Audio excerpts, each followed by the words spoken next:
السلام علیکم ورحمۃ اللہ وبرکاتہ. وعلیکم السلام ورحمۃ اللہ وبرکاتہ. نحمده ونستعینه ونستغفره ونعوذ باللہ من شرور انفسنا ومن سیئات اعمالنا من يهده الله فلا مضل له ومن يضلل فلا هادي له. أشهد أن لا إله إلا الله وأشهد أن محمدا عبده ورسوله.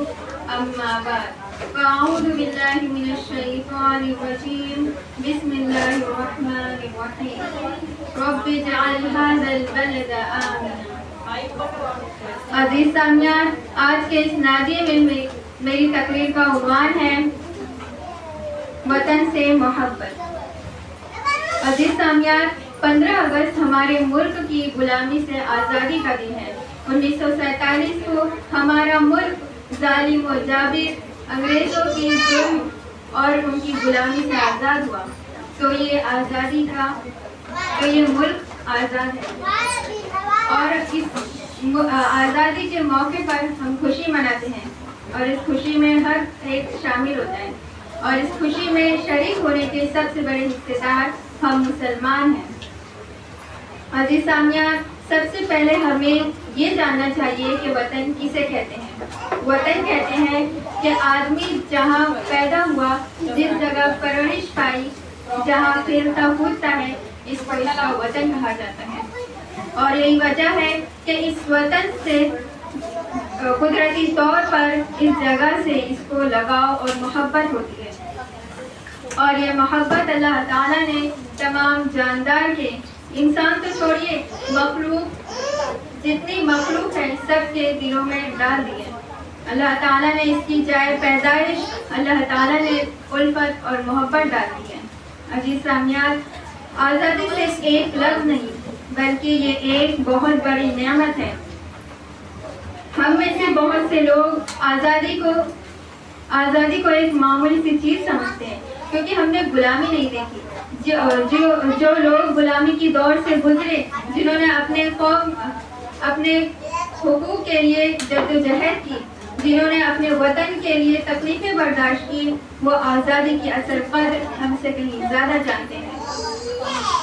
آج ہم آزاد فضا میں سانس لیتے ہیں، اپنے مذہب پر عمل کرتے ہیں، اپنے گھروں میں سکون سے رہتے ہیں اور مستقبل کے خواب دیکھتے ہیں.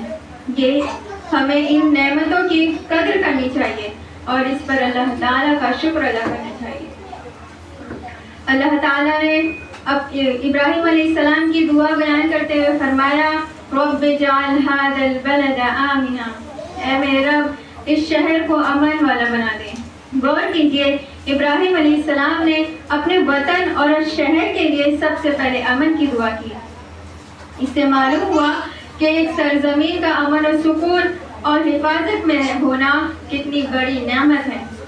عزیز سامعین، ایک انسان اپنے وطن سے اس قدر محبت کرتا ہے کہ وہ جب اس وطن سے کہیں دور چلا جاتا ہے تو اسے اپنے وطن کی یاد آتی ہے.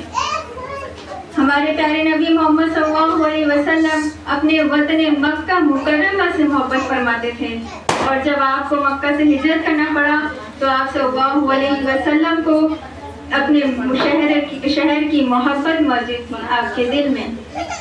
اور مدینہ منورہ پہنچنے کے بعد آپ صلی اللہ علیہ وسلم نے مدینہ کی محبت کے لیے دعا فرمائی، اللہم حبب الینا المدینہ کما حببت الینا مکہ او اشد. اے اللہ مدینہ کو ہمارے، اے اللہ جیسے تو نے مدینہ کو ہمارے لیے محبوب بنا، اسی طرح مکہ کو، اے اللہ جس طرح تو نے مکہ کو ہمارے لیے محبوب بنایا اسی طرح مدینہ کو بھی بنا دے یا اس سے زیادہ. اس حدیث سے معلوم ہوا کہ وطن سے محبت انسان کی فطرت میں شامل ہے اور اس محبت کو اللہ تعالیٰ سے دعا کے ذریعے جوڑنا یہ بھی سنت نبی صلی اللہ علیہ وسلم سے ثابت ہے. ایک دوسری روایت میں حضرت انس بن مالک رضی اللہ عنہ سے روایت ہے کہ وہ فرماتے ہیں کہ رسول صلی اللہ علیہ وسلم جب سفر سے واپس ہوتے اور مدینہ کی دیواروں کو دیکھتے تو اپنی سواری کو تیز دوڑاتے. یہ آپ کی وطن سے محبت تھی. سبحان اللہ، یہ ہے وطن سے محبت.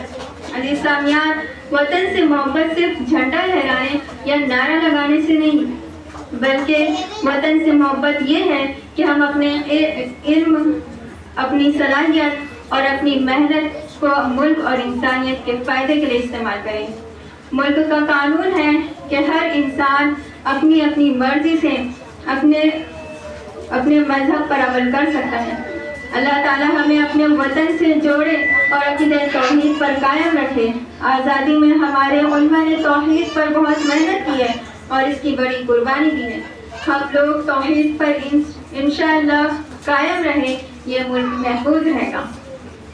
آخر میں اللہ تعالیٰ سے دعا ہے کہ اللہ ہمارے ملک ہندوستان کو امن و سلامتی عطا فرما اور اس ملک میں رہنے والے تمام لوگوں کے درمیان محبت، امن اور بھائی چارہ قائم فرما۔